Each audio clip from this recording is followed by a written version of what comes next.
Oke, terima kasih saya ucapkan kepada setiap siapapun yang menonton video kita. Ini pembahasan soal kelas 10 persiapan ujian semester genap. Nah, langsung kita coba lihat ya yang pertama. Ini untuk soal yang awal, amoniak termasuk senyawa basa.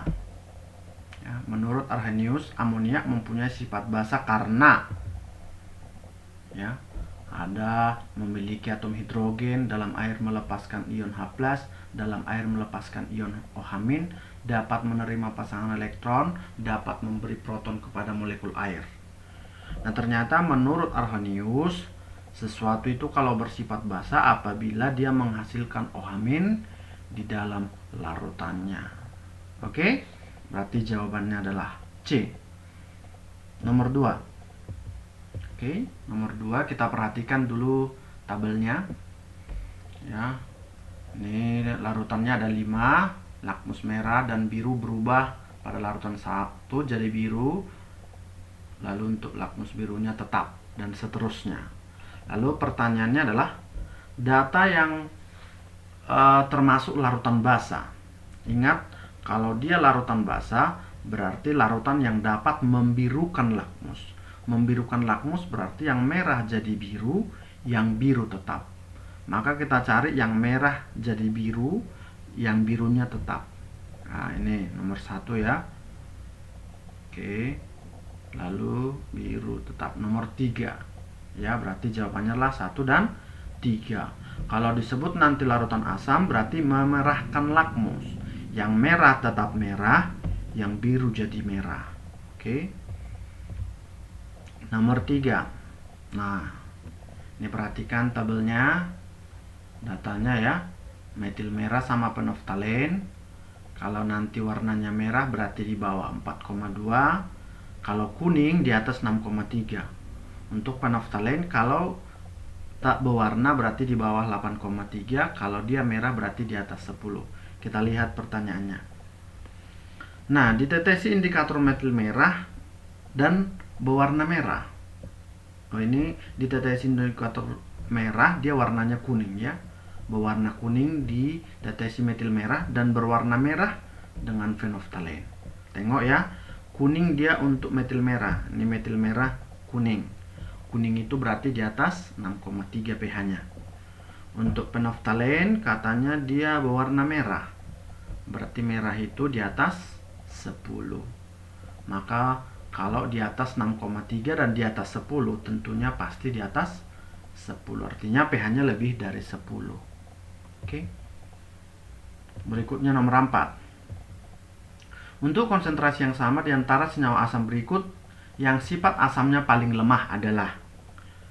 Nah, ingat kalau asam-asam kuat ada HNO3, HCl, HBr, H2SO4, HClO4, ya, HI. Nah, ternyata HCOOH atau asam metanoat ini ya, asam format adalah asam paling lemah di antara jawaban keseluruhannya, maka jawabannya adalah E. Nomor 5. Ini diketahui data. Nah, pertanyaannya yang bersifat amfoter. Kalau amfoter artinya dia itu bisa bersifat asam dan dia bisa bersifat basa. Kalau bisa bersifat asam artinya dia memiliki H yang bisa didonorkan. Lalu bersifat basa berarti bisa menerima proton atau hidrogen. Nah, misalnya kalau H2S, apakah ada di sini H3S+? Nggak ada ya. Dari data ini nggak ada, berarti nggak bisa. Kalau H2O berarti harus ada OH- sama H3O+. Di sini nggak ada OH-. H3O+ tentunya nggak mungkin jadi H4O2+. Tapi kalau HS-, coba perhatikan HS-.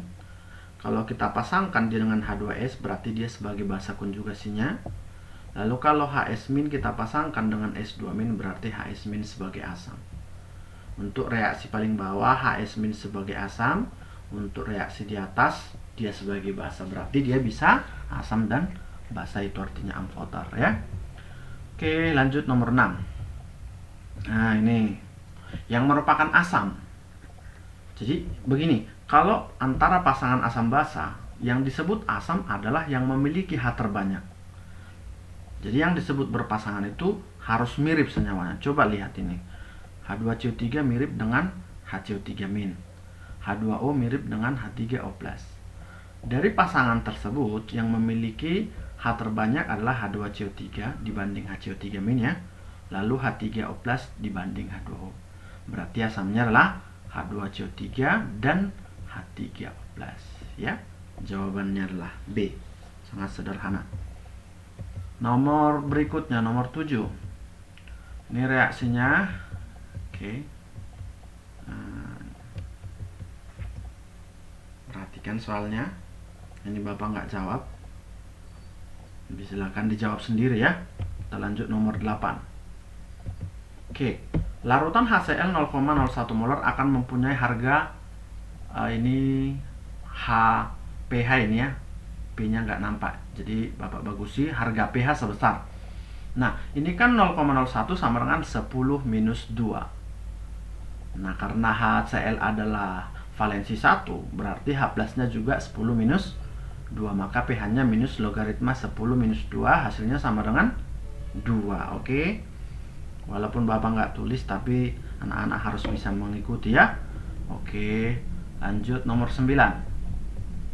Nah, reaksi berikut yang tidak menghasilkan gas hidrogen. Nah, ingat ada kemarin reaksi pengusiran yang ada di dalam deret volta. Ingat, semua logam yang ada di kanan hidrogen dalam deret volta tidak bereaksi dengan asam encer, ya. Semua logam yang berada di kanan hidrogen tidak bereaksi dengan asam encer. Ya, berarti Ag adalah logam yang berada posisinya di kanan hidrogen, berarti Ag tidak bereaksi dengan asam encer. Ya. Berikutnya nomor terakhir, nomor 10. Nah, perhatikan ini soalnya. Bapak juga tidak jawab ini, silakan dicoba di rumah. Ya, ini Bapak buat soalnya hanya ada 10. Oke. Semoga bermanfaat yang tadi. Terima kasih. Ya, terima kasih. Selamat sore.